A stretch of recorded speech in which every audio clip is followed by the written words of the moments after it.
Welcome to Archery Country Podcast.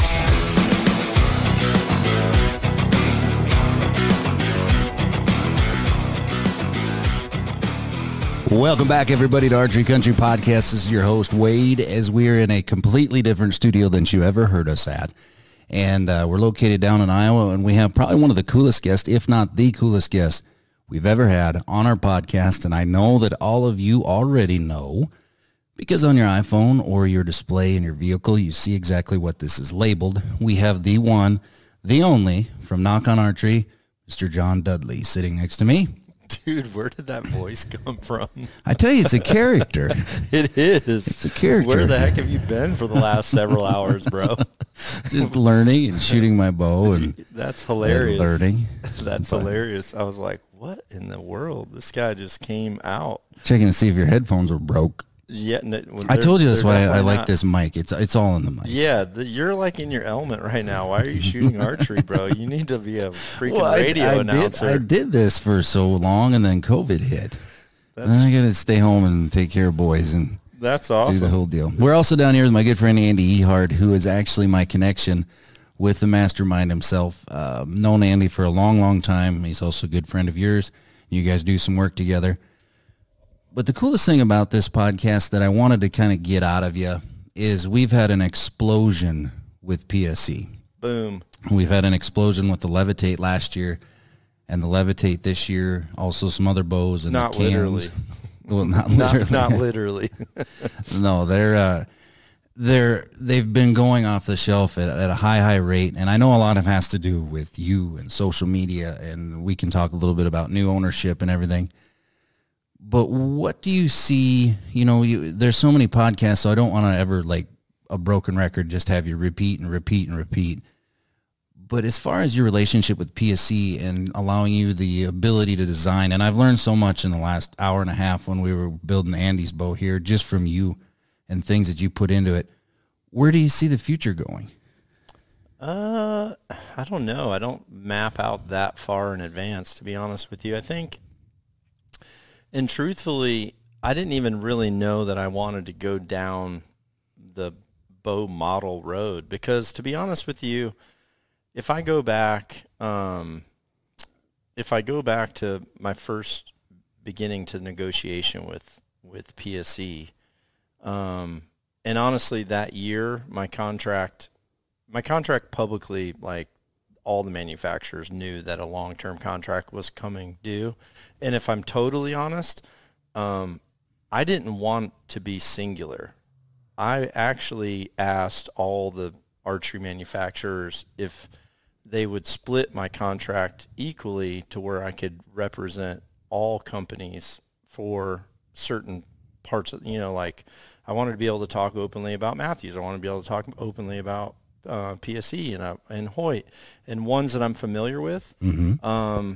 But then PSE actually came forward and they're like, what do you think about having your own model? But we're literally going to be able to give you an engineer, and what you visualize we can bring to life for you. And it's not like, I never wanted my name on a bow if I didn't have part of it. I didn't, like, for example, when I was at Hoyt, on the target side, I had a lot more feedback into what was going on. Normally on the hunting side, the engineers there are really dialed. And truthfully, they're all dialed, but on the hunting side, I would normally get a model half a year or 9 months ahead of time to literally be able to shoot it and build content with it. It wasn't very often that they said, hey, here's the carbon matrix, what do you think of it? Or what should we change? There was really never any of that. So I didn't really want to have a knock-on bow that was just our logo put on a pre-existing model. Like, I didn't want to be a knock-on version of an RX-7. Right. Because I do design. I do like R&D. Like, that's just my background, which a lot of people don't, they don't really know. They hear it. So I kind of thought that was a very cool idea, because one of the things I was very, very passionate about was I really wanted to be able to bring forward a really good bow for a budget price, just because it coincides with our passion for free education. So I really wanted to bring out a model like that, but I also couldn't come out of the gate with the Embark, because the whole purpose of that was I wanted people to embark on an archery journey. Okay. But I couldn't come out of the gate with, here's Dudley's bow and it's a $700 bow. So, but I also couldn't come out with something that was, I had two passions. One was to come out with something that people could get into archery and have a really killer intermediate setup. The other passion I had was to make a bow where there was no like boundaries on price or material. Okay. So, but the problem was neither one of those would have been awesome to show up year one with, because obviously there's like this shock in the industry of, I left Hoyt. Mm-hmm. And truthfully, I didn't want to leave Hoyt. Hoyt had Hoyt had all the time to do whatever, and I knew, honestly, I told Hoyt flat out what was offered on the bow model side of things, and I knew it didn't fit, it just doesn't fit their model. Mm-hmm. For PSE, it's perfect because their ability to build custom equipment is like, I've had several friends that have worked with me at the other manufacturers I've worked for, and when they see PSE and their ability to make something happen, they're just like, wow, yeah, this is awesome. Because PSE it's kind of like my white bow everyone's freaking out about. Yeah. Like, which is right here. Yeah, that was something that, they can just do that stuff fast. There's just no way, we couldn't make those adjustments at the other places because all those processes weren't internal. Oh, okay. Some processes are sourced out. And honestly, like, I know Matthews got to the point where they were doing, certain colorations inside, and they're dipping, started bringing an automated dipper, and then I know Hoyt did after that too. But just some of that ability to customize or say, hey, let's try this riser with a 1/2 inch longer limb tomorrow. Like, they can do it. They can just, no shit. They can do whatever they want. Yeah. PSE is made internally, and that's a full functioning, like, start to finish bow manufacturer. So, and it speaks hugely to consumers, especially when you start branding it with 3 little letters. Yeah. Well, the problem with PSE still today is PSE is the most under-marketed high-end bow that there is. Like, we're getting better. Mm-hmm. And honestly, the company, as the whole company was structured, and from a marketing point of view and where money goes and their pricing structure, and there was just never like the proper marketing department and marketing carved. And the thing is, like, if you look at Pete was a bow hunter that built bows to be better than what he had last year. Mm-hmm. So, he was an engineer. Yep. He's not a marketing guy. Whereas Matt McPherson, marketing. Yeah. Like, Matt is the master marketer, period. Mm-hmm. Out of anyone in the industry, Matt McPherson is going to outmarket you. Done. Right. Like, when it comes to a long-term play with a product that can coincide with his marketing vision, I mean, that's just, like, it's going to happen.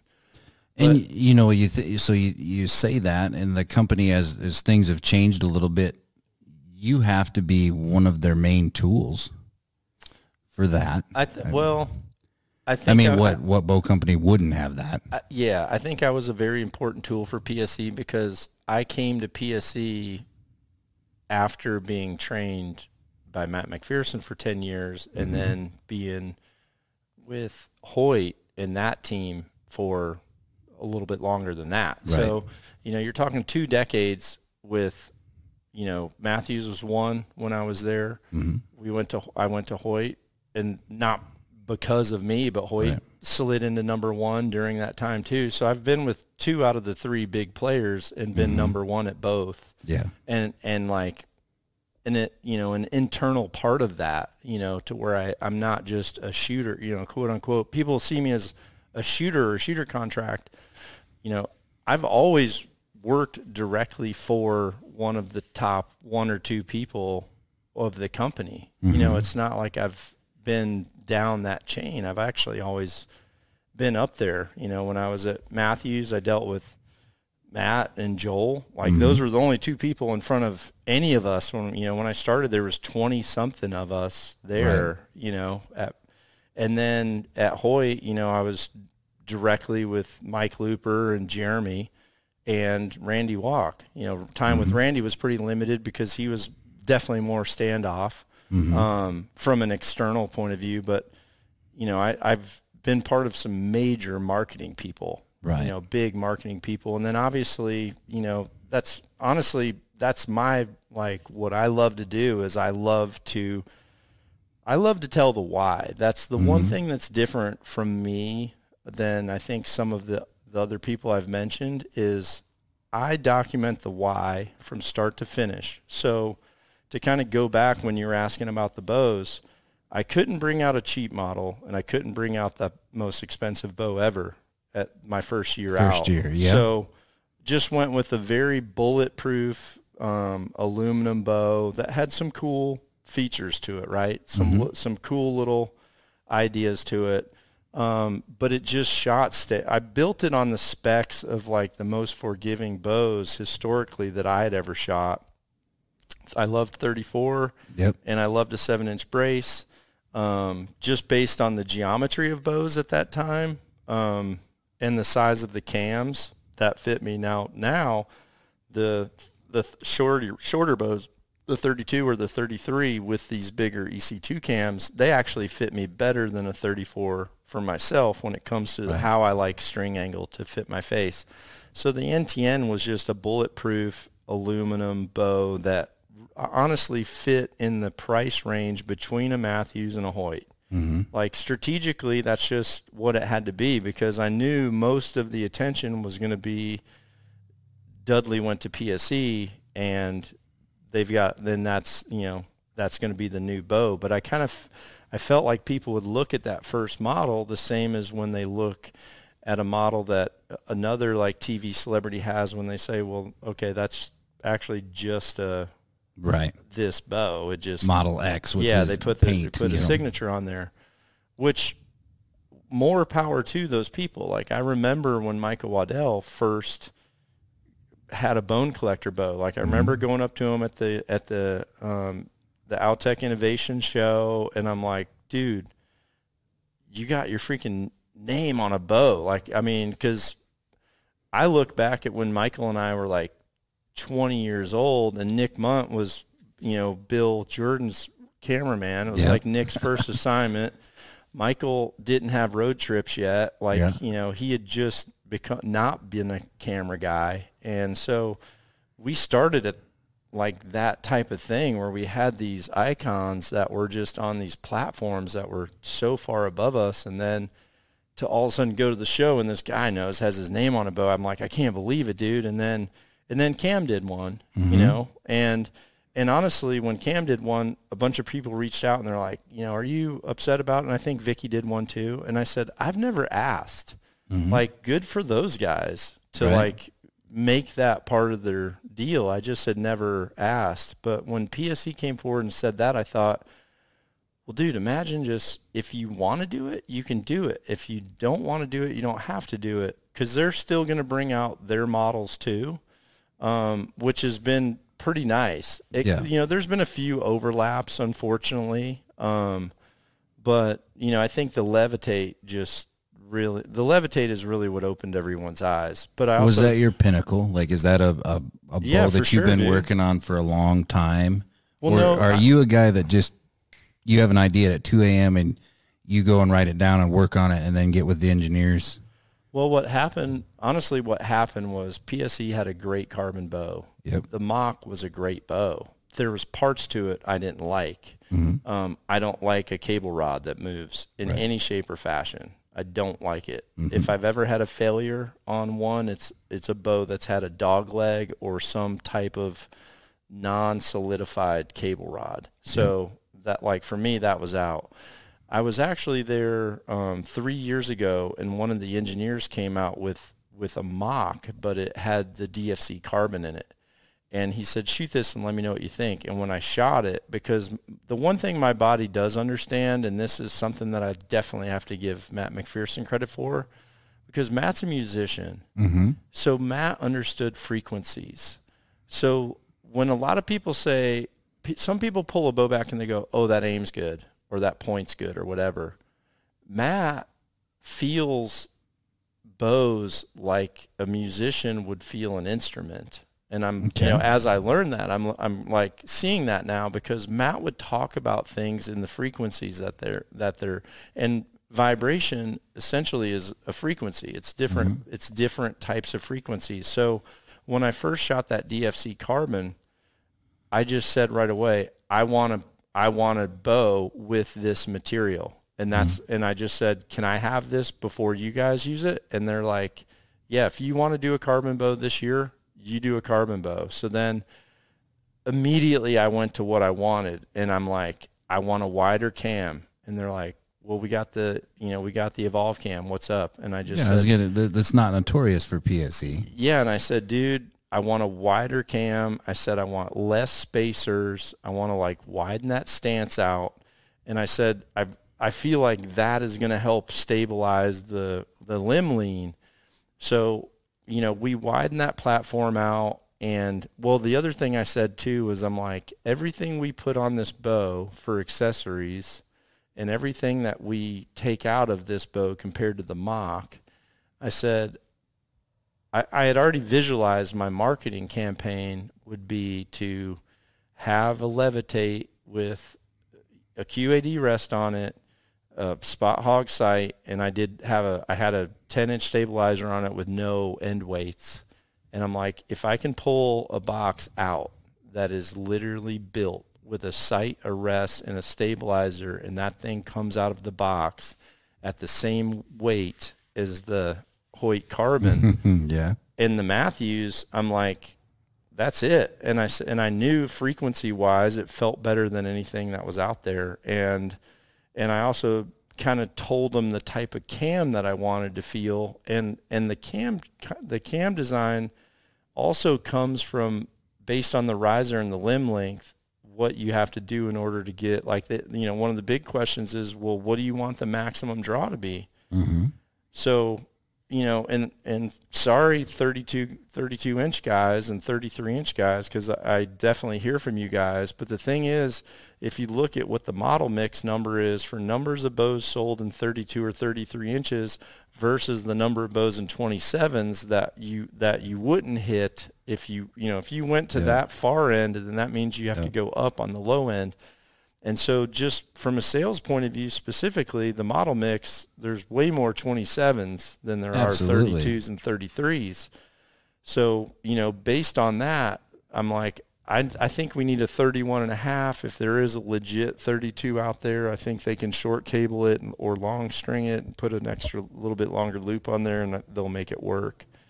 So the cam design came, honestly, because of the draw spec that we wanted, and we were going to widen that stance out. And then once we did it, like, Kevin was just like, dude, this thing is freaking insanely fast. Like, we're having to check something. And so, and it is, you know, it's a freaking crazy fast. In my opinion, you know, the Levitate won Bow of the Year last year. It's the only PSE that I know of to ever do it. And it's a freaking beast, dude. I mean, it should be Bow of the Year again. You know, the Mach 34 is awesome, but I think the speed, I think the speed could tip the scale for, based on the axle length. If you ask someone, what do you want, axle or the speed? You know, but they did bring out the easier cam for both models right now, which a lot of people prefer the easier pull and take the speed sacrifice. So maybe they would have taken the longer, but that bow just literally had no frequency, and everything was simplified. Like, I wanted to have a rear stabilizer mount option. I personally don't like 5 sight holes. I like 2. I've never needed the other ones. I think most sight companies have them, but and that was kind of the things that Pete clung to that. Pete liked that cable rod that you could, the dog leg, because he said, well, when dealers get a bad tear, they just move the cable rod and they can get it and get back. And I'm just like, well, set them up right. Yeah. Well, in my opinion, you got to move the cams or unless the riser, the riser design is critical. Like grip position is critical for lefts and rights, and it changes, and it doesn't take much, which you can see from shimming a cam how minimal it is. So I always personally would have rather just broke the bow down, taken the one thin spacer off the right, move it over to the left. You know what I mean? Rather than do a dog leg that you end up having to put more pressure on to get it to work. You have to, honestly, you're putting more torque. Pressure, you're putting more torque into your system to literally create a false tune.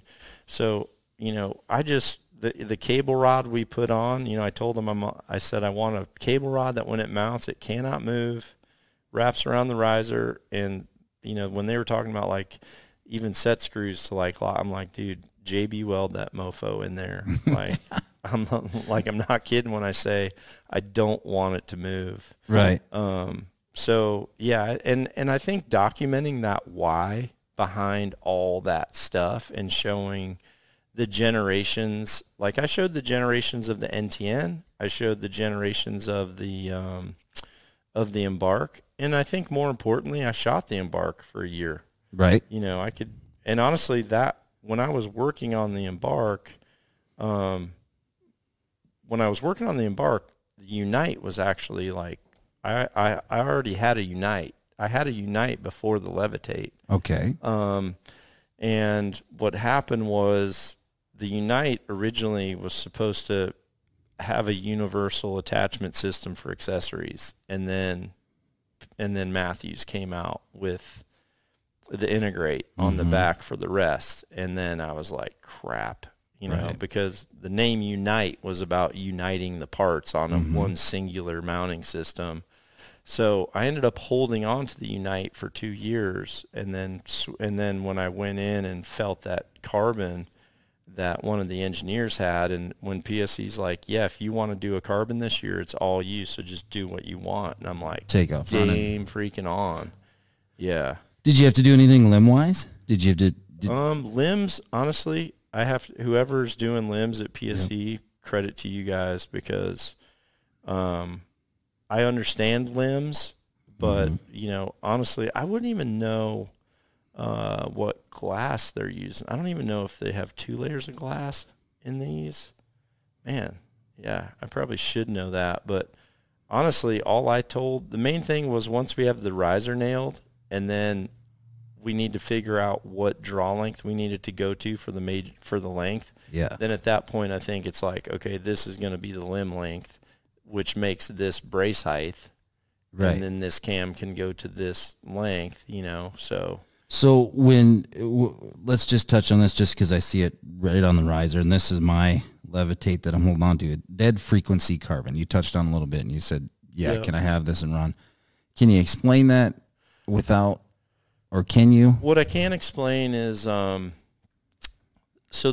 the carbon process with PSE is really unique. It's got a really unique core system. I'm not totally sure how much I can say, but it's got a really unique core system. And then the carbon actually comes on like big sheets, and it's all laser cut out. So there's and then I don't know how many pieces it is, but it's a ton. It's like 70 pieces or something.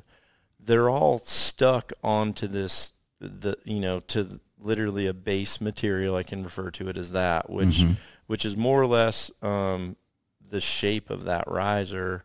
And then they're all stuck on there, and then it actually goes through a process to where it heats up to a point where the molecules of all the layers of carbon, they actually fuse together from an expansion process.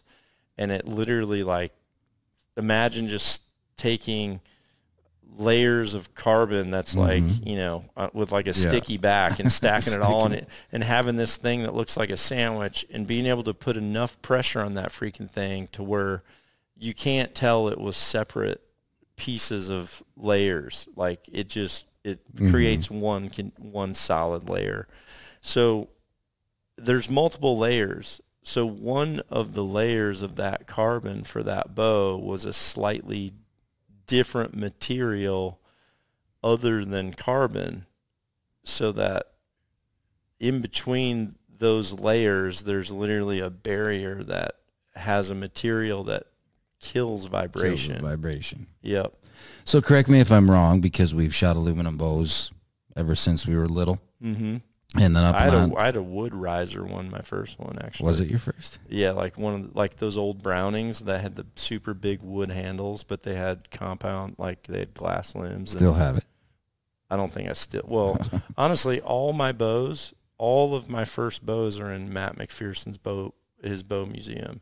Okay. Every bow that I owned, because I couldn't afford the down payment to buy my first home. Yeah. I was like 20 years old or 21, and I think it was like 10% down. And he had asked me, like, we were in his bow lab, and he said something about how things were going. And I said, really good. I'm trying to move out of my apartment, so I'm not throwing like rent money away. And I said, you know, I'm trying to get like a home. And I told him I found like this starter home for like $48,000 or something. Mm-hmm. It was $48,000, and with closing costs, my first house was $51,000, and I needed 10% down. I needed $5,000. I didn't have it. So Matt said, do you have anything you want to sell? And I said, the only thing I have to my name is every bow I've ever owned. And so Matt said, bring them all in. And Matt bought every one of my bows up until my first Matthews, my first, whatever it was like a Featherlight or something. That is sweet. It was a signature, actually. So the reason I was asking that, okay, your wood bow is your first, but then aluminum forever, all through Target World and even into your hunting aspect, and now forever. Carbon, correct me if I'm wrong, is stronger when it's bonded than aluminum? Man, I mean, it's kind of a loaded question. We've been told this, but I mean, I've seen carbon stuff that's way harder than aluminum. I've certainly seen. So the reason I'm asking this is because when you dive in, for the listeners out there, the bow dudes and gals that go in a little bit further and they understand what riser flex is. Mm-hmm.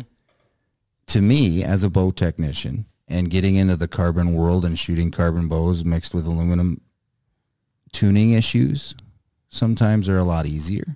Does it have any correlation? Yeah, I think so. So with aluminum, I always think back to the very first time I went to High Country Archery and I toured it. I was like 18 years old. I went and toured High Country because I was a high country shooter for the first shop I worked at. And I remember going and seeing all these risers. And at that time, the risers were all cut out of they're cut out of kind of like a forge, I guess. So it would resemble, like if you look down the back of your riser, just imagine that contour of your riser, of your cutout, your sight cut out, and then your rest cut out, and then where it goes, your grip goes down. So it literally looked like that, but it was a 4x8 sheet of it. So it was just like, and then what they do is, every 6 inches they cut it, and then that piece becomes a riser that's then machined out. So they're cutting all these, they're literally cutting like stamps out of this sheet of plywood, right? You're like ripping 2x4s out of a sheet of plywood. Mm-hmm. And I remember this thing, they had 3 pallets stacked on top of each other, and like all the ones on the top were like pretty straight, and the ones in like the middle were like kind of bowed, and then like the ones at the bottom, like the bottom risers were like bent to the ground between the pallets. And I remember looking there and I'm like, I don't want to be the guy that gets those bows right there. So You know, with aluminum, I think there's definitely variations in kind of that material, and I don't know how aluminum's, once it's recycled, how it's processed, but I've certainly seen aluminum that have like risers that have broke where it's clearly a hot and cold, you know, joint of an aluminum when it's being reprocessed. So sometimes there's like hot and cold spots like that where, you know, aluminum can just shear and like pop and just virtually crack in half. The other thing is like,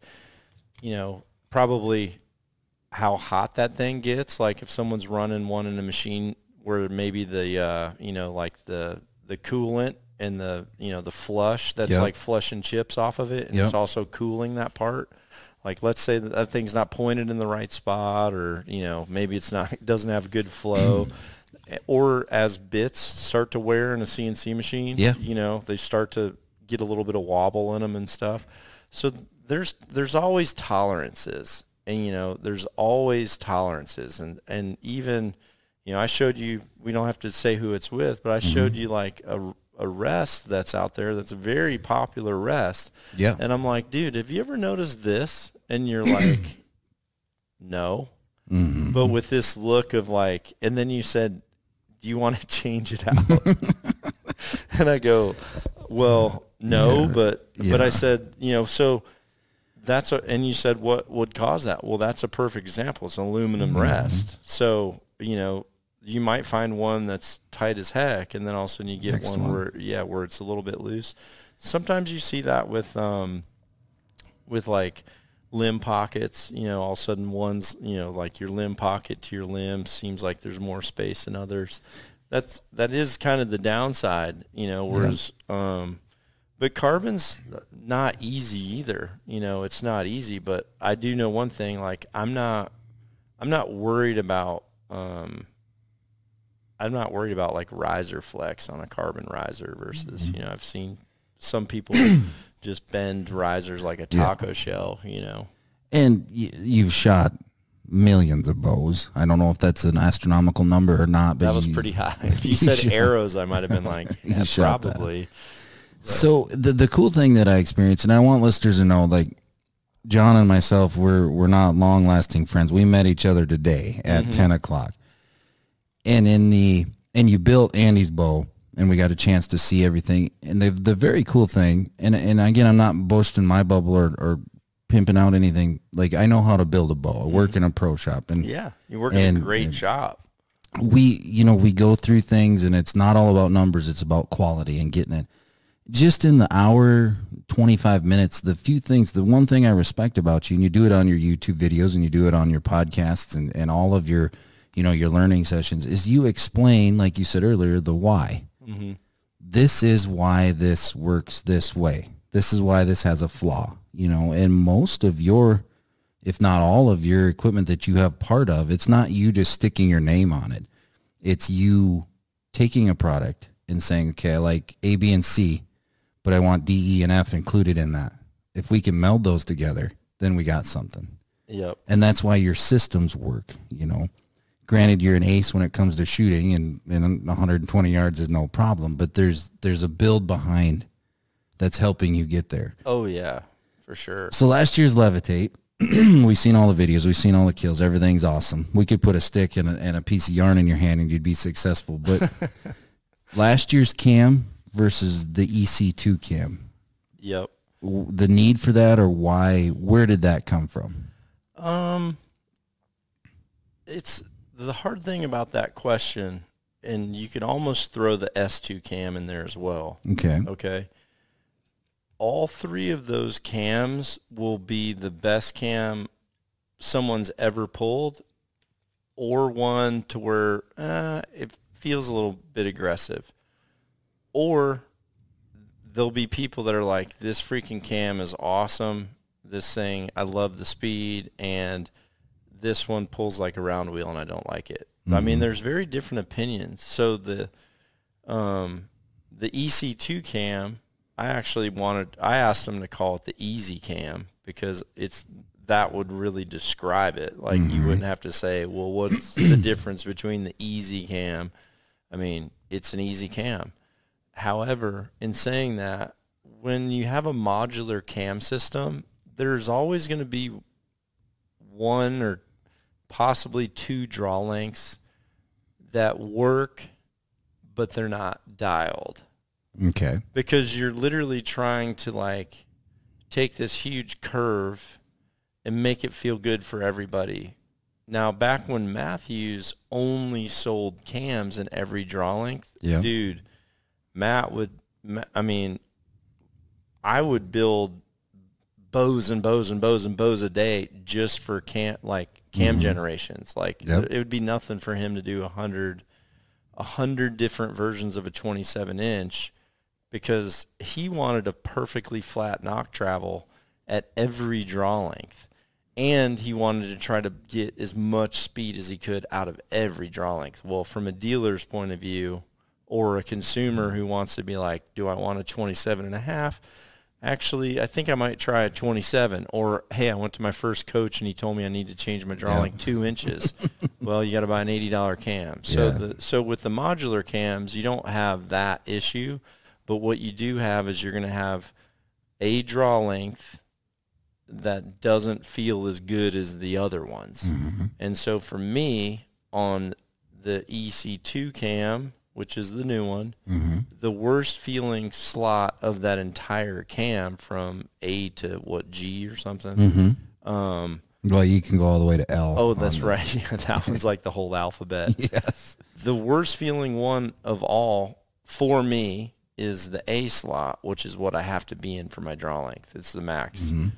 What I don't like short valleys, and I don't like when the poundage hits right at the very end. And with that one, as you're totally maxing that out, that's what happens. You get it. You feel really smooth and almost too smooth until like you have to like get the 7 pounds at the last inch or something.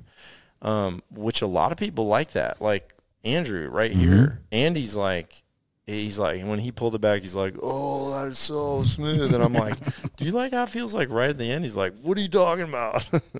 But I also am very methodical when I draw. Yeah. So I'm like feeling all that. Like I never like to, I don't like to like bang into the stop. Mm-hmm. You know, I really try to like feel the poundage the whole way. And I'm really trying to feel my mind-muscle connection as I'm doing that. Whereas if I feel like I would just grab a big old fistful of that sucker and like when I have to build that bow on the right up there, it's like 110 pounds. And shit. Yeah. So like that one, I don't pull back like I do the other ones. Like that one, I got to, get a fistful of string and rip that sucker back.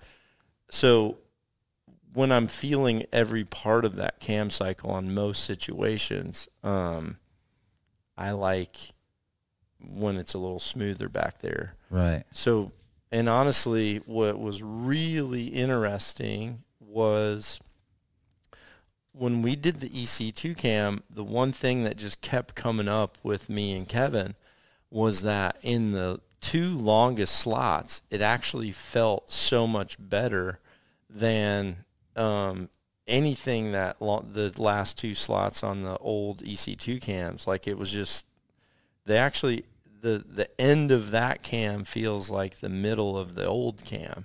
Right. So like, he was like, dude, feel this. and he was right. So I actually shoot my Levitate at 31, even for hunting, where normally I would go to a 30.5 when I hunt, but I just love that B position is like just and awesome. It's different for me. So all of us bow techs, we're all different draw lengths at the shop, right? We go from 30.5 down to 28. It's Which is awesome for your customers. That's great. When I put this Levitate, I just set it to my draw length, 1.5 inch longer than what I should record, but that's just what feels good. And I'm in slot C, and it feels like butter. Yeah. But when I grab, we tuned one on Monday and we built it, and he was on letter J. So you're at a 30.5 in that. 30. Wait, do you have an EC2? This is EC2, 29.5. Yeah, 30. dude, right there, that thing feels better than any cam out there. And like I draw his bow back, and I'm like, okay, did I do something wrong? You know, and then I grab mine. I'm like, okay, that's home. And then fortunately, I don't have to shoot the A and B. But I understand what you're saying about that. And also the cool thing about PSE and the cams that you have is the 90, 85, 80% let off. Oh yeah. They've got the best back end. I mean, they have a great let off, and they have a really good feeling back wall. Like I said, it's the most underrated high end bow on the market. Like they really are. I mean, you know, they really are. And you know the cool thing about the pro shop? All you have to do is let them shoot it. Yeah. It's not, it's not a big, huge sales push. It's not a jam it down your throat. Just here, shoot it. You know, there's been several bows through the years that's been the case. Like when I was at Matthews, the MQ1 and then the Switchback were two that just stand out in my mind of, you know, because I think the Switchback year, we actually sent one bow to every dealer and we put on the, like, not for sale on the limbs. Because we're like, if someone can shoot this one time, it's just like, they're going to look around like, how slow is this thing? And then you're going to be like, no, that's shooting 300 feet a second. You know, back then it was like 305 or 310, you know. Yep. So that was one. Then the other one was the Carbon Matrix. You know, Hoyt, you know, here we are a decade later, Hoyt comes in with the Carbon Matrix, and people are like, what in the freak is that? And then you shot it, and you're like, oh, damn. I actually bought a bow that said demo. Yeah. It had the white lettering on the limbs. You could buy them after 12 months. Yeah. That was actually the rule. And then for me, I think, you know, I think the Levitate was like that too, where, we, you know, at one shot, it was just like, whoa, that's different. Yep. You know, and that, when you have those types of years, it's pretty freaking awesome. You know, and that's a cool thing about shops. Like you were telling me at your guys' shop, was it Russ, did you say? Well, who was your owner that pulls the bows apart? Sorry. Oh, Jake. Oh, Jake. Yeah, Jake. So you were saying, you know, when new bows will come in, Jake will get that bow, but he'll fully break it down, make it into a skeleton, and then rebuild it so he kind of understands, like, what actually is different about it. Yep. That's such a cool protocol to do because a lot like when you came here and, like, I grabbed a Nock On QAD rest, right? And I just said, do you know why our rests are different out of the package? And you're like, no, why? And I'm like, okay, our rests all have this shim block put on them, and the launcher arms are all shifted to this screw setting. And I said, and then when you put it on the riser like this and we tightened it down, dude, it's like center shot. And I said, home. And I said, so if you were a shop owner and your employee had to unpackage every QAD to then put a spacer in it and then the longer screw, remember the washer if you don't drop it, and then remove the smallest screws on the planet to hold the launcher arm on, remove those, shift it over, and then as a protocol, I'd always put purple Loctite on those when I put them back in. So, I mean, there's like 10 minutes every rest that your technician is spending to just assemble it correctly out of the package to work on these new bows that have thicker risers. So, like, ours are all mandatorily assembled that way because I want to take them out of my package like I did for Andrews. We really didn't even have to move it. I mean, that was pretty lucky. But yeah, I mean, we didn't even have to move it, and it's like right on. And then, you know, it's just, for me, it's the details of, before I ever worked at bow companies, I worked for an archery shop, and then I owned my own shop. Really? Yeah. Well, I literally opened my own shop when the guy that I worked for said, if you're not going to charge people for your coaching and their time here, if you're coaching them, then you need to go. He said, you should open your own. I told him, if I spend more time with them and make them better, they will always come back. Yep. If they leave here and they're no good, they won't like it. They're not going to buy another one. And he just said, kid, that's a great idea. You should do that when you have your own store. He's like, maybe you should open one. And I just thought, hey, yeah, we've got a freaking horse barn out there. I'll do it. And that's what I did. Started 10 Ring Archery in Helensville, Wisconsin. And so when I was doing those jobs, I didn't like taking a freaking Golden Key TM Hunter out of the package and have to like sit there and fight that crooked ass little launcher, you know, trying to get it tight without it spinning out on you. Like, I didn't want to do any of that. Right. Honestly, the best freaking thing about the Whisker Biscuit is because any person assembling a bow can have that thing going so much faster.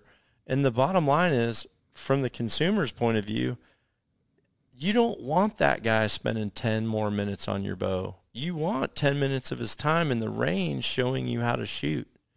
So, like, you know, that's why, like, hey, for me, if I can have products for a shop, like Levitates, you're not having to shim that thing.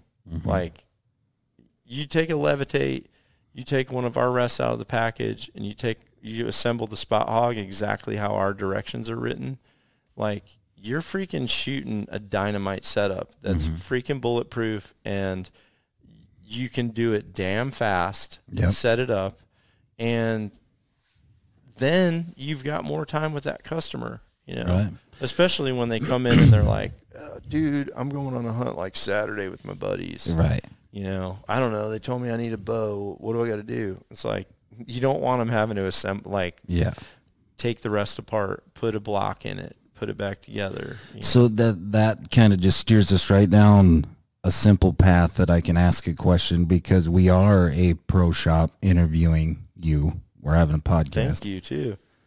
I appreciate and thank you for the opportunity. How important is it?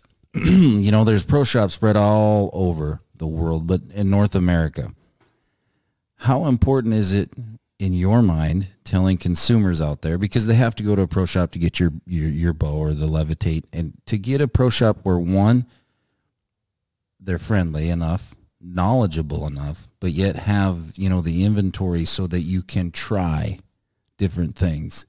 You know, like earlier I asked you this question off air just to kind of preload the question. You said, you know, like, pro shop is the lifeblood of what we do. Yeah, that's 100%. I wouldn't be doing what I'm doing. You said, can I ask you like a question about pro shops? I'm like, bro, what are you talking about? They're the lifeblood of keeping this whole thing going. You know, listen, my dream would be that every town or within every 30 miles, any human could find an archery shop, and when they went in that shop was like presentable to people that are non-hunters. It was had like dudes behind the counter that the owner paid to listen to like all the good podcasts, to like watch videos like mine and others, and have those guys like totally in tune with what the heck's going on, probably more so throughout the industry than even myself, because I'm very like singular in the directions that I have to look. A lot of times, like, I'll be at a shop and I'll be like, oh, dude, that's freaking cool. I didn't know they did that, because I'm not seeing all these other companies all the time. So if a person had that every 30 miles, I would love that. And honestly, every shop that is out there, every one of you have the tools, all the tools that shops like yours, Archery Country. I mean, you guys are Archery Country, Texas. You know, they're a freaking great shop. They let every one of their employees listen to it. Like, if Nock On Podcast comes out, take time, go listen to it. I mean, new video comes out, watch it.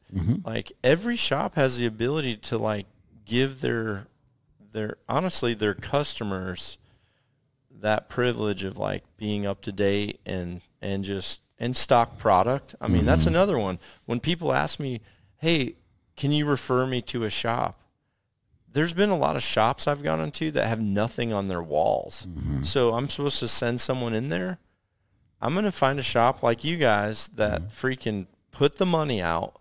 You've stretched the money out, and you've got everything for them to look at on the wall.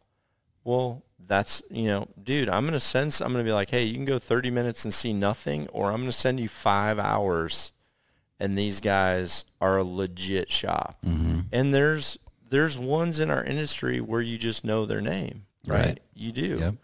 And the sad thing is every shop has that ability, but not everybody does. But on the flip side of that, there's also some areas, there's some small towns that have some freaking ringers, dude. Mm-hmm. Like, there's some what we would refer to as basement bandits, back when we were really trying to find dealers that were storefront brick and mortar dealers. Nowadays, there's some freaking aces in the hole, and they might have to call a Lancaster and order all your stuff or something. But that's what's awesome, is maybe that's the only place this guy has 30 miles away, but if he wants to get into archery, he can go to that kid. And that kid is like building freaking setups based off everything he's watched, the main freaking horsemen of our industry putting content out there. Right. He's watched everything they've done, and he's freaking better than that shop that has an old owner that's I've built bows forever. I don't need to be told what's going on now. Well, sorry, you're getting passed. And those are the shops when people say, well,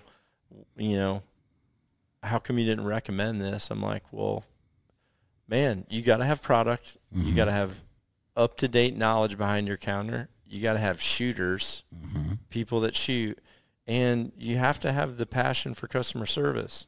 If you got those things, I will literally if you've got those 4 things, send me a letter and show me who you are. I will put your name on our website and be like, this is a legit freaking dealer. And we've talked about that. We've talked about, actually like doing something where like I can post like certified Nock On approved people, because I can tell you, dude, when you came in with your stuff, I mean, it takes me, my brain like processes a setup like that. Like when you watch the Terminator and you see him like scan people, I'm slow at talking and I'm like slow at a lot of things I do, but I have this stupid ability to find something wrong with things.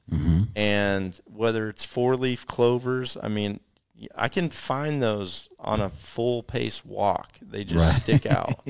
But like when I looked at your setup, I'm like, this is freaking cool. And I showed you like the one thing on where you tie the cable. I kind of asked you about that, and to me it was interesting. It was different, so I liked seeing it. And I also like, I was looking at your peep.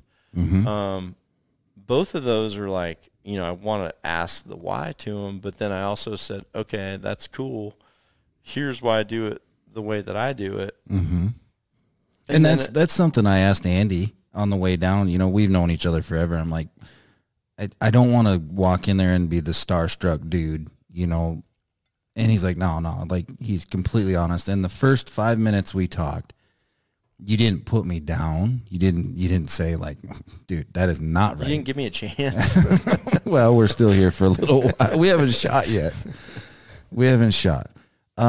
But no, I appreciate that. But the cool thing is there's reasonings for certain things, and then the explanation is there. Yeah.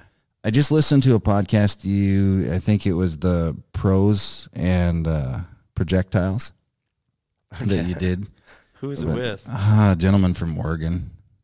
You guys talked about turkey hunting. Oh, me and Mike. Mike Slinkard from Hex. And the thing about, the whole arrow aspect came up, and heavy FOC and that. Pertaining, there's so much out there is good, and then there's something that's great, and then there's a lot that's just shit, about arrows and how to build your arrows.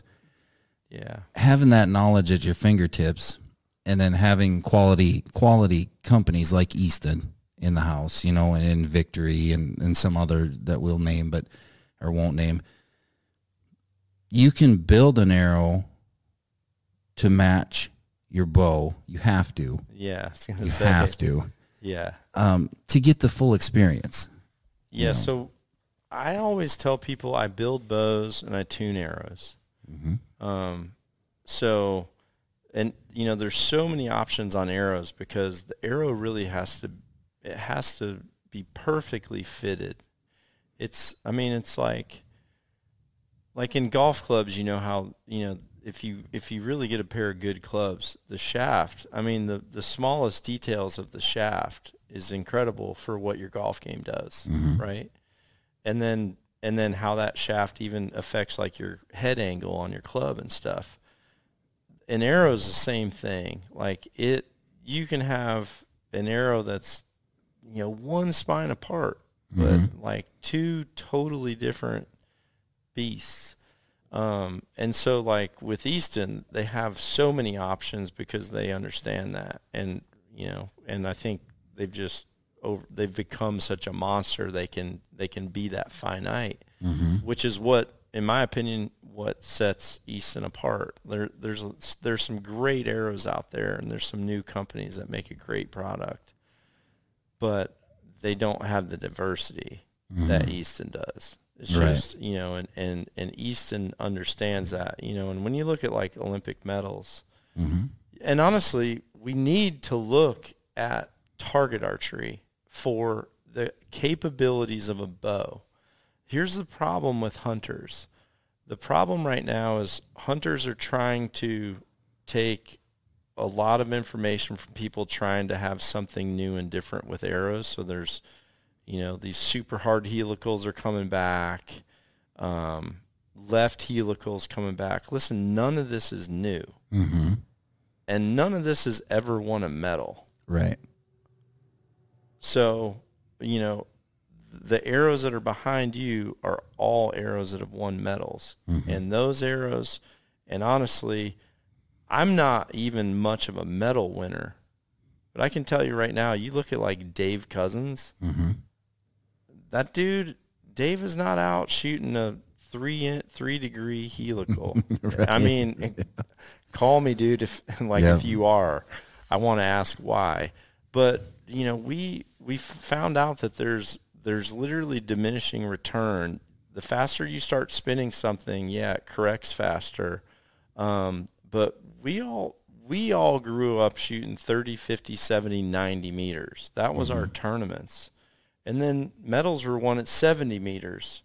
Well, all that's been brought so far in now. It's 50 meters. So, I mean, listen, at 50 meters, yes, that thing can still be accurate. But once it's spinning for a longer distance, it starts to slow down faster and starts to lose accuracy. So that's why, like, you know, the sonic arrows that we do, it's a slightly lower offset than I have on the others because that's just an awesome long-range projectile. It was really, I wanted to be a crossover arrow. Whereas, you know, and honestly, through testing, I've just found that 4 fletch and the 2.5 degree for a right, it stabilizes, it keeps a broadhead on, and I just go off how they group.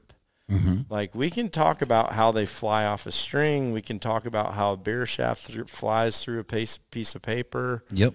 And a lot of times, yes, these things have similarities in the end. Like, I can have a bow that shoots a bullet hole.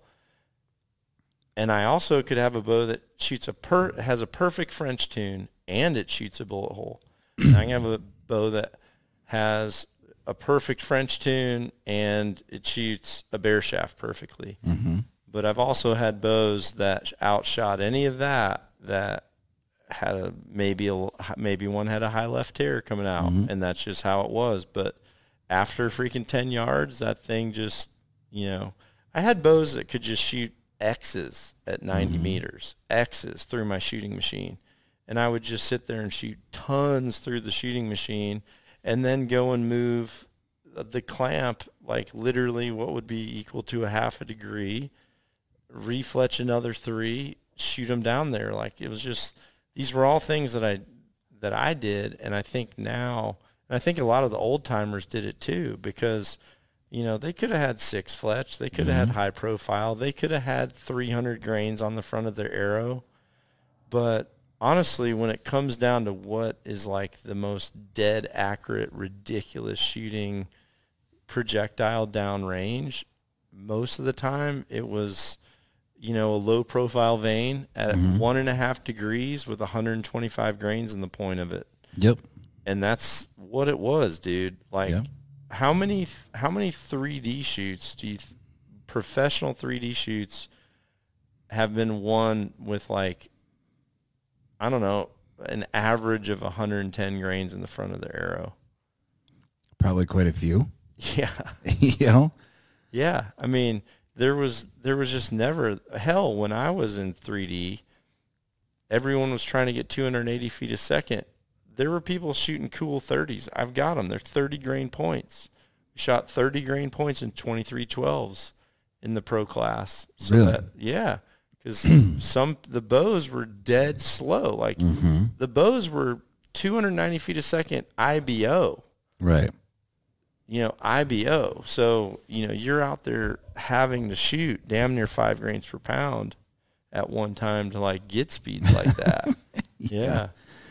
So you brought up the target archery, look to the target archers where medals are won. Yeah. Speaking of releases, there's not very many medals that are won with a true fire smoke finger style. You know what I mean? There's a few index finger shooters that have their time, on the tournament podiums, but normally we get them shoot off by the next year. But listen, when they're on, like, get out of the way. They're going to they are going to do something you don't think's humanly possible. But, and it shouldn't be. Yeah, but then, I don't know, just kind of let them cook a little bit and bring them back the next year. Normally they... And I bring that up because of the, the releases that you work with and you've instilled this program. We talk about, Andy has a good friend that, and I can even talk about me. Like, I was at some point in my career, I was ready to quit because I didn't have the learning or knowledge to work through a release. I could go spend $3,000 on a bow and I have pimped out arrows in the sight and everything was perfect, but I didn't know how to execute my release to finish my shot sequence, to again have an end result that was the anticipation of the whole beginning anyways. Yeah. And there's a lot of people out there that'll spend the money on the equipment minus the release. They think just a release is a release. And then they don't pay 5 cents for the knowledge on how to work or shoot everything, Yeah. And we probably see it a lot more on our end than you guys. I mean, but you've been traveling with the TAC and you see a plethora of things out there. Oh, yeah. But I think as archery as a whole, not just target archery, but archery as a whole, hunters that are going to these events, they're seeing things. It's opening the eyes, and they can see instant success. They can relive their archery career and boost it to where, okay, now I'm lethal again. Oh, just it's with crazy. A little bit of knowledge.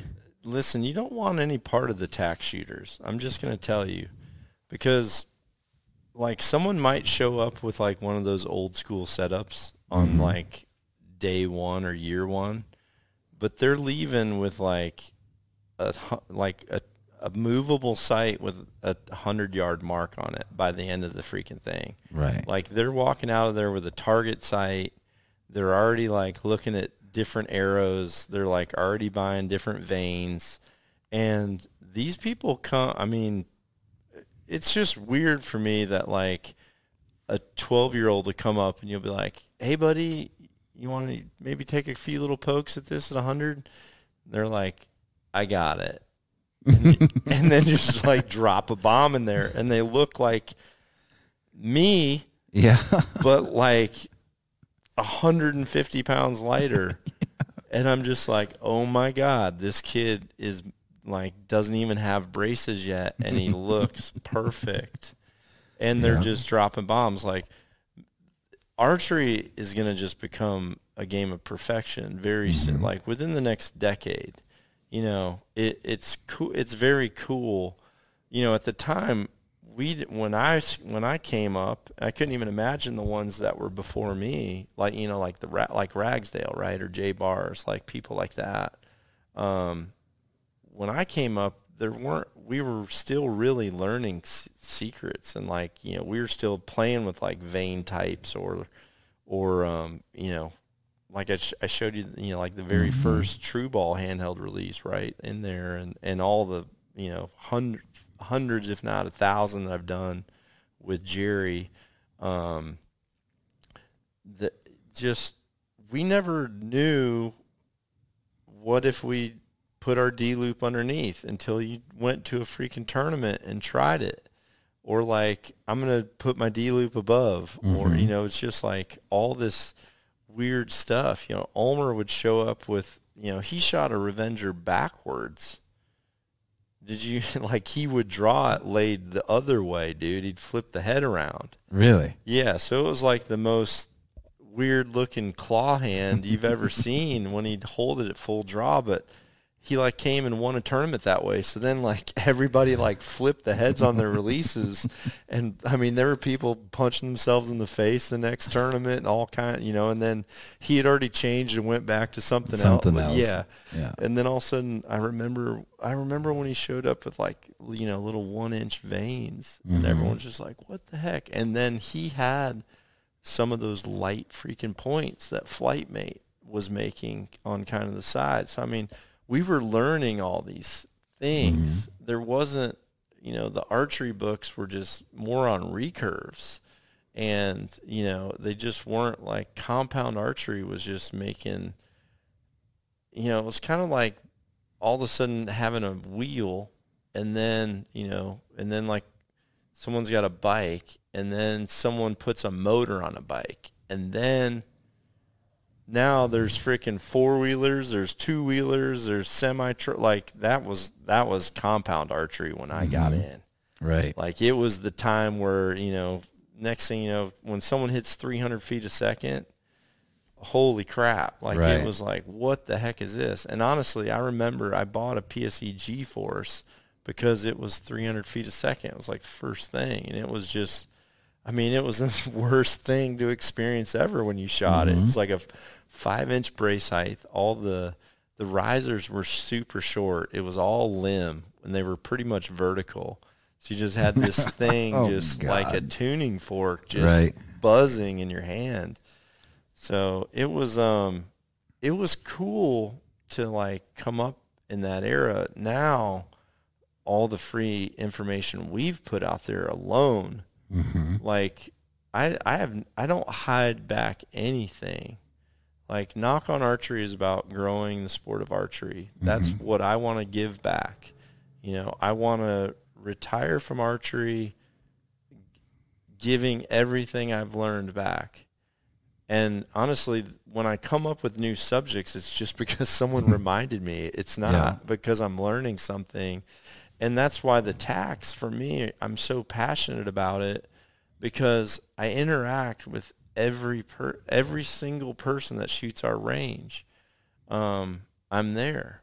And then I'm in the village. And so I literally get to talk to thousands of people, and that's when I get ideas. So like for me, when people are like, sorry to take some of your time, I'm like, tell me, like, you could be the next person that gives me the ability to help everybody else in our community.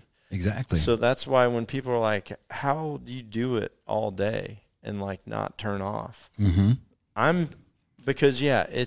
I'm worn out. Like I'm smoked physically. And at night mentally, I can't like turn it off. I have to take something to go to sleep at the tax, because I'm just like on. But no different than that person's coming up to me, and that's literally, whether, you know, if it's the 15th hour of the day, that's the 10 minutes they got. Well, in that 10 minutes, this person could give me another tool to help everyone else. So I'm like, what you got, dude? Yeah. Where are you from? And there's not anybody. Can you look at my setup? You know, can you look at my setup? You know, I've tried everything, but like, how come I can't get this right? I'm like, oh, dude, here's what it is. And then I go to my phone. I'm like, all right, there's a new one. And honestly, I got asked the question in Montana. Well, I posted a video 2 days ago, the 6 to 9 drill. Yep. And the amount of people that are very, very seasoned archers that have texted me and they're like, dude, I can't freaking believe how good I shot last night when I started thinking about that. They're like, how have I never not known this? You know? And that's the thing, like, high-level target archers, they have to learn it. I was never told it, but listen, you know, honestly, I grew up shooting with, in my opinion, the all-time greatest archer, Dave Cousins. You know, Dave is still doing it at a level that's insane. You know, he's kept up, and he was doing it pretty damn close to that level when no one told him how. And honestly, Dave was the first person that, like, him and I opened up to each other, and he would know that I was on the trail of figuring something out. Like when I figured out X10s, he knew it because he saw me shooting, and he looked over and he goes, "You figured them out, didn't you?" And I go, "Yep." And he pretty much just said, "Don't you dare talk about it." And so there was like lots of, and then honestly, when we competed against each other in the very first field trials or field tournament, I was ranging the unmarked round the way everybody else thinks you have to do it, but it's not like super accurate, and that method, like, because you're drawing back and you're framing, you know, and at that time people, you know, everyone was framing with their bubbles. Yeah. So, you know, there's just a different process to draw back and line up on the target, and then you'd have to let your bow down, and then you'd have to set your sight and go, right? Well, there was another method that had to do with the position of your magnification, the size of your dot, and where the dot would perfectly align, and then adjusting your sight length to where your dot would perfectly align on the dead center at 40 meters. And then mathematically, every single ring was 5 meters as a system. So, like, you know, Dave and I could range out to 100 meters within a yard. And when I figured that out for the second time, because I could tell just how he was framing, like when he'd draw back and he was pointing at the target, I could tell something was different. So I just started like paying attention. And then I think the next time he saw me, my sight length was different. So he kind of like looked at me. And then honestly, there was one small part of the puzzle that I didn't know. And Dave, I think he knew I was going to get there. Plus, honestly, he knew I was on his team, and he wanted us to kick ass where we were going. And he just goes, "You have to divide by 5." And I just said, "Oh, yeah." So, like, clicked. Once that happened, then, you know, and honestly, that was, he was the first person to where I was actually able to train with. I've always liked training with people that are better than me, and Dave was certainly better than me. So we would shoot together, we would train together, and then once I traveled internationally and I met like Chris White, or when I met Clint Freeman, you know, I would train and I would fly these people into tournaments early to shoot with me, because I would watch them, but 2, it was also a way of kind of acclimating around them to where I didn't feel nervous shooting with them like day 1 of the tournament, because by then we had shot together for quite a while. And when you get to a certain level, you know, during my time, there was probably 10 guys that could win on any given day if the same round was shot. Well, hell, now there's probably 50. Right? I mean, there's probably 50 that would be like that, and the amount of people that totally could shoot perfection, there's probably 10 of them that could shoot perfection almost any day on a given day. That certainly wasn't the case when we were around. You know, it's like someone would maybe do that every now and then, but now there's a lot of people that are capable of that, but the one that's going to stand out for like a small blip of time is going to be the one that like didn't just meet this chick that he needs, like that he's going to stay staying there till 2 a.m. every day, or didn't just have a baby, or didn't just have to start their new job and they don't have vacation, or they just they moved from the country into the city and now they don't have a place to practice. When I was out there, I could shoot 50 meters in the backyard every night. Like, those small little things are the only thing that change the faces of who's our best at the time. Yep. When that person who is the best at the time all of a sudden has one thing come up in his life where now, he just had his first kid. Yep. Then just the timeline changes. A new shark comes up, starts feeding. Because they're all there waiting. Yep. All there waiting. Do you ever get the itch to go back and compete? Like, is it past, or is it every day? Freaking 18 to 27 years old of myself would kick the shit out of me. Yeah. Like, I know right now there was 10 years of my life that would beat the shit out of me right now without thinking about it. And like I said, there's 100 of those guys now. Mm-hmm. So you're either all in or you're not even in. Right. I don't want, like, you know, I told someone's like, well, dude, just come shoot. I go, dude, I'll give you $250 for the entry, because that's all I'm going to do. I'm going to go donate it. Because in the end, I can tell you that I'll get ready and I'm going to shoot for the next month. The reality is I'll probably have 2 real training days in the next 3 weeks, because I'm going to walk out there and start practicing, and, you know, the freaking, you know, pool guy calls, or I'm going to go out there and then Andy calls and says, hey, we need pictures of this for this next patent or whatever. I mean, there's just, like, there's no way I could do it. And so it would just be like, if you want to see me shoot, come to attack. Yeah. You know, if people want to see me shoot, come to attack. You know, challenge me. Listen, some people challenge me. Some people just want me to shoot. Or honestly, I don't even shoot unless someone asks. Yep. But, like, yeah, I feel like I'm shooting way better than I think a 47-year-old person should shoot. But I honestly felt that way at like 46 and 45 and 44. Yeah. I feel like for archers, the older you get, the better. Like, for me, just because my, like, don't give a shit factor is just like at a way different level. Like, if someone's like, well, what happens if that kid beats you? I'm like, dude, I've shot thousands of competitions. I have won a couple handfuls.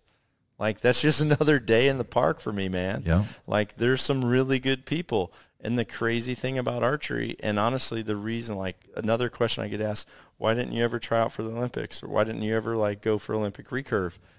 There's no way I want to base 4 years of my life on 10 minutes of weather that I can't affect.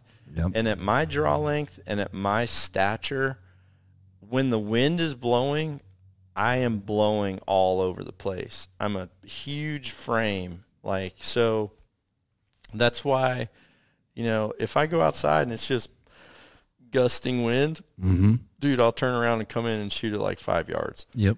Because I just, I don't want to have, you know, I just don't want to have to deal with, like, wind at my size. So there's no way I wanted to train for 4 years of my life to then go to the games. And, like, I remember seeing some of them and it's like sideways sheets of rain. I'm just like, dude, you just be out there just flinging arrows, hoping. Super long arrows that are ballistically inferior to the short guys anyway.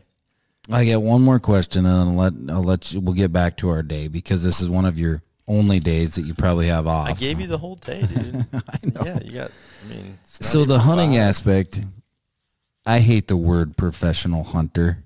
Yeah, I agree. I respect guys like yourself, and you brought up Michael Waddell, and you know there's becoming some really, really good, strong mentors. You do the greatest job of teaching on that. But hunting, you're such a huge standalone for that when it comes. So you're at every tack and you're running a business and you're busy every day and still have time for personal life. Is hunting your getaway, or is it a job? No, it's my getaway. And truthfully, it started to feel like a job. Not this past season, but the season before that. And it was a really hard thing because I wanted to grow archery so bad that every person that had a platform that was asking me to build them a bow or take them on a hunt, I was not turning it down because I was like, there was just such a boom like during that whole like COVID span where, it was like, I don't know, I think I did like 50 celebrity builds or like for the NTN, and then it was like 100 the next year. And like, honestly, there's some people that I deal with that are very high profile, and they're not going to be seen. I'm not even going to, I don't even have, I'm not going to brag about it or anything. Yep. But they're people that I know is good for archery. And then I start going on those hunts, and then I'm on the hunt. I'm honestly saying like, hey, I want to hunt with you on the first day. And then like, they make some small mistake, and they move at the wrong time. And then I'll just, hey, can I come out with you in the morning? Because I'm like wanting to see them get their first animal. Mm-hmm. Well, next thing you know, it's like there's one day left, and I'm like, hey, I got to go out I got to go try to get something, right. And then I end up like, kind of like, shooting more on a rush. I felt like most of my personal season felt like the last day of your hunt. Mm-hmm. It's like, okay, last full day of the hunt, I got to get something. Mm-hmm. And then also it's just, I don't know, I don't want to call it babysitting, but there's like a switch that goes off in me when it's like kill time, to where like my intensity, if there's ever a chance where like I'm going to do something really dumb, it would be like that moment between I could take a shot and kill this thing right now, or you just screwed it up. Like I could fly off the handle in that little particular moment, because I'm just like so hyper focused. So I had to just tell people like, hey, you guys can do this on your own. Like, you got it. Like, you went to a spot, you know what an elk hunt's like. You know what a freaking DIY hunt, is. Like, the first place I went with Andy Stumpf, we went up to Alberta, and, it was, you have to have an outfitter as a non-resident to get a tag. But when you're a bow hunter, you're also not like, it's not like you're holding the hand of a guide, like at least the ones that I'm with. They let you hunt. Right. So, I just, all these different people, and I wish I could hunt with Andy more, truthfully, but I was just hunting for everyone else. Mm-hmm. And then I actually need to hunt for the content for all of you too, because some of the people I'm hunting with, I can't put on camera. Right. So I'm like giving all of my time to this person, and then I'm trying to like rush through mine so that I'm not leaving everyone that's a Nock On Nation person hanging, you know what I mean? Right. And so I don't know, I kind of got to the point where I just told everyone, like, you can do it. Book a hunt. Yeah. Here's where you can, go here. Hey, you two guys, you guys should do something together. I'll get your equipment ready. You make sure you're ready, and like go hunt, like have fun. So I just took the training wheels off of probably 80% of my falls for the 2 or 3 years prior. I just took all those training wheels off and just like went to Alberta with 2 of my closest buddies, and actually an outfitter that I just love the family, like Red Willow Outfitters. It's just a family of T's. They all have T's as a name at the Lowens. They're just, they're like family. And I went right to that. I went to that, didn't stay in the lodge, stayed out in the camper with, with my buddies, And, you know, then I came back and went to New Mexico with one friend. And, you know, we just got to freaking shoot during the day and have a singular conversation with the person. No, like, clicks and this team and that team and these guys a show and that guy's a show and that guy's a show and their media team. It's just like, it was just like me and this one, you know, my one buddy, you know, he like introduced me to a freaking beer that that I'm just like, why have I never had a speckled hen? So it was just like, and honestly, I was like keto. And he told me, he said, if I shoot a bull or if I shoot this bull, he said, I don't know, we made a bet on, you know, like if someone had a kill, he asked if I would eat fried chicken and waffles with him. And so I was just, and he said, and have a speckled hen. And I'm like, that sounds like the weirdest combination, dude. But I go, yep. I said, if we draw blood, I said, I'll break keto. And so sure as shit, dude, shot something in the morning. So that night there was like this whole, like we had the waffles, the chicken, the speckled hen. Did your body relapse? Dude, I was like, I felt like Anthony Kiedis, like freaking hitting the crack pipe on another go round, dude. I was just like, what is this? Oh. Yeah, because I think we did like a sriracha honey butter to go on that. And damn, son. Yeah. So we see that aspect of your life sometimes on your videos and you're cooking, and we got blessed with the opportunity today. So the way that this, for the people that are listening to this, the way it laid out is we come down here, we built Andy's bow. I got the Nock On school, I guess you could say. I learned a few things. We shot our bows a little bit, and then all of a sudden we get called in for lunch, and you'd slipped away in steaks and a nice cheese platter and everything. Has that become, because you've lost a ton of weight, you look phenomenal. The health obviously is number one priority, but is food like a new, or has it always been? You know what's funny is I always like cooked like venison and wild game and stuff, but it was just like meat. Mm-hmm. I mean, it was just meat. The difference came, so a guy called me from Traeger, and he called me and he got my number from somebody, and he said, I want to send you a Traeger grill. And I just said, I just got a Weber grill for Father's Day, dude, like the day before this call. Right. I go, I just got a Weber grill. And he's like, well, I mean, I'm going to send it to you. And I just said, dude, I'm good. And he goes, it's going to change your life for wild game. And he's like, if you just cook 2 things on it for me. And I just said, tell you what, I'll buy the grill. I said, and if I don't like it, I'll sell it. And he goes, how about this? He goes, I'll sell you the grill right now. And he said, and I'm going to charge your card in 2 days unless you call me. Mm-hmm. And I go, all right, whatever. And listen, dude, I'm telling you right now, there's the only thing that would make me call him is the fact that it was that good. Because I was just going to, I mean, there's a couple things in my bow case in the garage out there that people come up to me at events and they show me like their idea and they'll want to give it to me.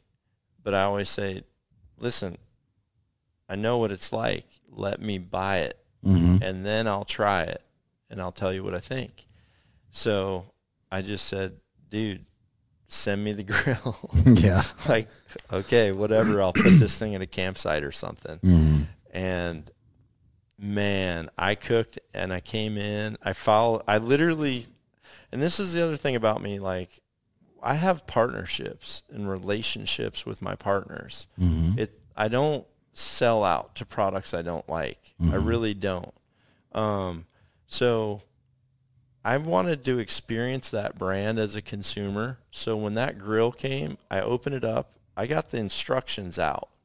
And I'm like, what if I represent this company, what is someone going to experience? So I open it up, and it's like, step 1, grab a 6-pack. I was like, what the hell? And I go, this is freaking, and I started like flipping through the things, and like the further your progress, like as your grill's building, it shows you how many beers should be out of your 6-pack. And I'm like, this is freaking cool. So I built the grill, and then I did the startup cycle or whatever, did the burn off. And then I literally went in with the menu, the book, the cookbook that came with the grill. And I walked in, I gave it to Harry, and I said, pick anything in that book you want me to cook. And he picked, I think the first thing he picked was like ribs. So I'm like, all right. So I just literally like read this simple instruction, went and bought ribs, and I wasn't a rib cooker, and literally freaking did it. And like the family was just like, what the hell was that? Like, where did that come from? Yeah. And so then I gave him the thing the next day and asked him what he wanted. The first day I think was beef ribs. And then he did, I think the next one was like pulled pork butt or something. And so I freaking did a pulled pork butt and just like changed the thing. And then I thought, you know what? I'm going to try this. Like the others were so good, but I'm like, I'm going to try this with wild game. So I took a whitetail, or it was either a whitetail or an elk back strap out, and I freaking cooked that thing like whole, like just a full roast, and then sliced it. But I did it like exactly how it said, and holy crap, like Sharon and Harry just cleared their plates. They didn't know that it was wild game. Really? Yeah, they were just like, holy, they go, what are we eating tonight? And I go, steak. And they're like, is it off the Traeger? And I go, yeah. And so, I got the grill on a Friday. So Sunday night, I call Tyler, and like he picks up the phone, and he goes, well, I lost $10. And I go, what do you mean? He goes, I bet the Under Armour guys you would have called me by Saturday. And I said, I'm like, dude, I should have called you Saturday. I really wanted to. I'm like, but I had to try the elk on Sunday. And I said, but yeah, man, this thing's freaking a game changer. So what I tell people is one of the partners I'm most thankful for as a person is Traeger, because like everyone in our industry and everything in our industry is designed to kill something. Dude, we were never showed how to cook it. But honestly, Traeger came along, and Traeger totally changed what we're finding as recipes and stuff for wild game cooking. I mean, Babe Winkleman did it. Like if you couldn't watch Babe or Babe's Wife, then you maybe didn't like learn any outdoor cooking. But Traeger gave the outdoor industry the tool it needed to make their kills taste better. And honestly, Traeger, I think, and Yeti bridged the gap between non-hunters and people with an open mind that are looking for a sustainable food source. They are the two that like made that water not as like rough. Yeah. Because it's like, okay, this company's showing how to cook amazing wild game. This company's showing how people are like literally hunting for food. Because the Yeti stories were just, I think, such an important thing for the industry during that time. Their short films were great. And then, honestly, then Traeger came in and started doing it. Then companies like Sitka started, and then obviously Ranella, and then Meat Eater do such a great job of showing that bridge, but having the companies to bridge the gap was also important, Absolutely. The aspect of archery as a whole, the growth, the continued growth, have we reached a peak yet? No, I think there's, and really what a lot of people can't quite believe, I think when they see Nock On, like when you see, I don't know, it's like it's just an energy. It's an energy, and it's a whole new crowd. And so, like, none of my target crowd from back when I competed, or, you know, just that side of target archery, like, when they see that, like, what's happening at TAC, they're like, what the heck is going on? I didn't fight for our own pie. We built a new one. Mm-hmm. We baked a new pie, and it was giving free education to anyone that wanted to apply time to become an archer. And there's a lot of people, especially during COVID, that had never shot a bow or anything and ordered one through the mail and watched the school of Nock and literally learned to shoot, learned to build a bow, did it, and now they're at TAC shooting 100-yard Bigfoots, and they're like, dude, I had never even shot a bow until I was stuck in my yard and built this entire thing. And I mean, I can see it. When they walk up, I'm like, yep, everything on that is something I've taught. And then they come up, they're like, what do you think of my bow? Dude, built this from everything you showed me. It's like, it's the most rewarding thing. But the pie that I've, like, started to bake with the new archers, and granted, listen, the biggest ingredient that came into that was Joe Rogan. Like, Joe Rogan putting my passion in front of millions of people brought people saying, like, hey, I was thinking about trying archery. And so, you know, people like Rogan, honestly, companies like Black Rifle Coffee coming in, Jocko, Andy Stumpf, putting me in front of the entire military crowd. And then, honestly, that completely, like, igniting a bigger passion in me is trying to come up with something that's good for the people from our military services that really need it. So, I mean, I feel like I could make another planet just out of the military community alone if I didn't have this going on. Mm-hmm. And I think once that happens, then I think another pie is just bigger. You know, right now we're all, like, fighting for the same one. Then the reality is, I think if people get good at archery faster and understand it more, the reality is there's not one pie on the table. There's a whole buffet. Mm-hmm. And it's like, hey, manufacturers, what is your passion? Yeah. Do you like military and veterans? Do you like women and kids? You know, do you like people who only want to hunt to provide? Like, these are all just, like, different planets or different pies that we have the ability to grow archery and grow hunting, you know, both. But I think for, you know, like in that case, for the military, 100%, that's, like, that is a total, like, that is a rescue for PTSD. Mm-hmm. Like, for so many, the amount of stories I hear every TAC is the amount of stories I hear from people that had literally guns in their mouths and then heard a podcast with Rogan or saw one of my videos on YouTube while they were, like, you know, in their last day doing, you know, scrubbing through YouTube, and then stumbled on archery and went into a shop, got set up, went home, watched the YouTube and learned how to shoot from us. I mean, these stories are just, like, life-changing, dude.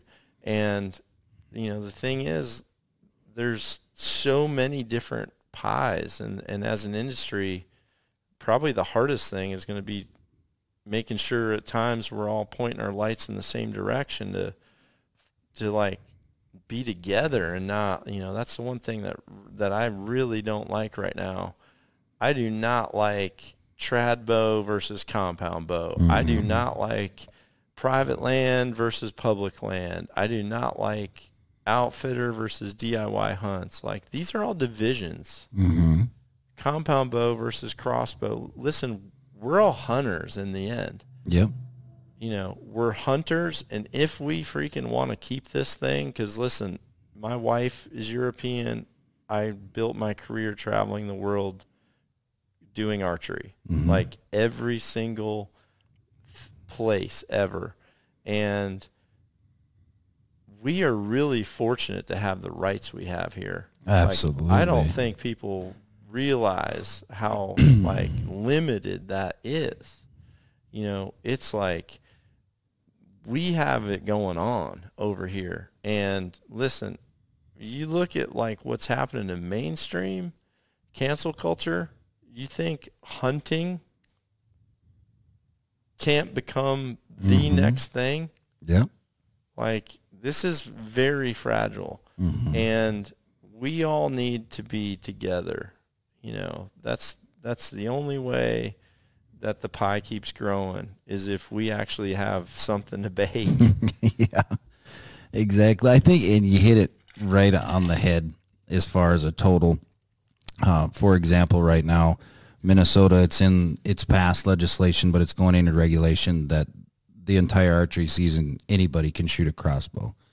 Then it like erupted this volcano of, that's not true archery. And you know, as a pro shop, we're very, very careful to say what line. You can have your beliefs, but you put your game face on when you put your jersey on, you walk in the shop.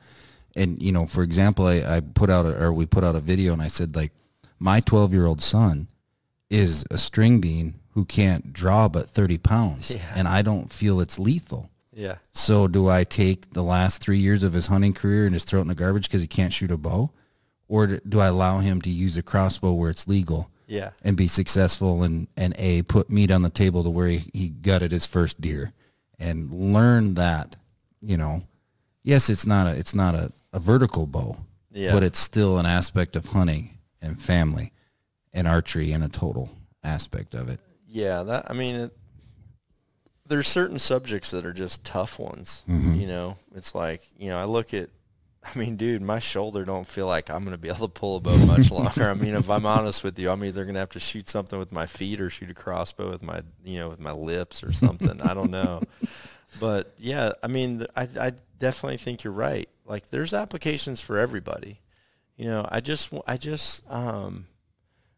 talked about this same subject with another company that I work with, because I use it, but I really think this is an important element to hunting, is land trust. And so, you know, people are already getting confused with what they are. You know, they're not like buying public land and leasing it out to people. Like, they're not doing that. What they do is they're an Airbnb of private property. That's what they are. So listen, here's a perfect example of why this system is awesome. Okay. Our neighbor 2 doors down, she just inherited the family, like, trust of acreage, or their like their family farm. Can't be sold. Her and her sister just like got this. And they can't sell it. And they're like, how do we pay $10,000 a year for taxes? We're not even going to do anything with it. It's just going to keep getting handed down through the family. So this is a perfect example of, they actually offer their land for whatever the calendar dates are that they choose. They offer their land for this much per day to be able to just go there and do a DIY hunt. Well, dude, this is an awesome service, because one, they're not having to sell to a developer, and that land is now honestly not getting a lot of pressure, especially if you like book it right. You know, it's not getting a lot of pressure. These are people sometimes that don't even use the property. It's an investment piece they bought or whatever. So it's not like hunters are getting screwed out of land that they used to hunt for free. Yeah, in some cases. But, you know, hey, listen, I bought my own farm because I just got tired of every place I had permission either getting leased out from under me or someone else, you know, coming on the property, or he's like, hey, I just let everybody go. Right. So I got tired of that. You know, I got tired of booking a day's vacation off work and going out there, and then, you know, someone else is like 100 yards down from me, even if it's on a private farm. So, like, the reality is, if you want better hunting, you know, or if you want better hunting and you want less pressure, you're going to have to pay something for it. You know, whether it's sweat, working it off for a farmer, Yep. whether it's, someone and nurturing that relationship to make sure they're still getting you permission to go. Like, there's always a cost one way or another. So, I think those types of divides too are just kind of stupid. Mm-hmm. Because listen, I'm definitely going to fight for public land. Like, I'm going to fight for it. But if I work harder, then I'm going to know, hey, yeah, it's nice to not hunt land where I'm running into people. Right. So I'm willing to work harder through the year to pay more to be able to have a better hunt. Mm-hmm. So, like, for me, it's always gone to the hunt. Like, when I left the U.S. team, it was because I refused to shoot in September. Mm-hmm. I refused to do the world final in September. And they just said, well, if you're saying you won't go to it, you can't be on the team. And I'm like, I will not compete in September. Like, I'm gonna try to win every single one until then. Yep. And and if I won all four and I have to go, well, guess what? I am not gonna go. I'm just telling you. Like, even if I've won 4 in a row, I'm not gonna go in September. I'm taking this freaking New Mexico tag and I'm gonna slay something. Love it. Speaking of slay something, so we got just a little bit left here. Down in the dojo. Got any commercials plugged into that That's thing? The editing team. I was going to say, what are we going to do, sizzling bacon or something? We're going to cut it short, and then we're going to enjoy ourselves and shoot a little bit and let you get back to it. But, John, I surely appreciate you sitting down, the invitation to come down here. There's some cool things coming out in the future. For those of you that are listening, like, again, you can visit all of this stuff on YouTube and podcast, and you can become a better shooter and incorporate a pro shop to help you guide you in the certain situations for a bow purchase, arrows, questions that you may not be able to get a hold of the Nock On Nation team. That there's everything's out there. You can find everything. But a pro shop like Archery Country that you're listening to, we can be there to answer the small questions. And if you don't have time or you don't have a press or money to do it, we can be your source. Well, honestly, that's the best option. Like, if you have a good shop like yours, go there. Like, go there. Someone the other day asked me, they're like, they said something like, how long did it take you to fletch these arrows? And I go, I didn't fletch them. And he goes, who fletches them? I'm like, dude, we have guys at work that fletch all day. And I'm like, they are way better than me at it. So, when you have access to a shop with guys like you that are doing, 10 bows a day, mm-hmm. go there. Like, the techniques of archery are diminishing skill. It's perishable. When guys are doing it every single day, I mean, their knife is way sharper. So, yeah, if you have the ability to go to a shop like Archery Country, go. You're fortunate. You're lucky. Absolutely. I appreciate it. For all of you listening, make sure that you subscribe. Leave us a comment on this. We appreciate you listening. On behalf of everybody at Archery Country, we will see you on down the road.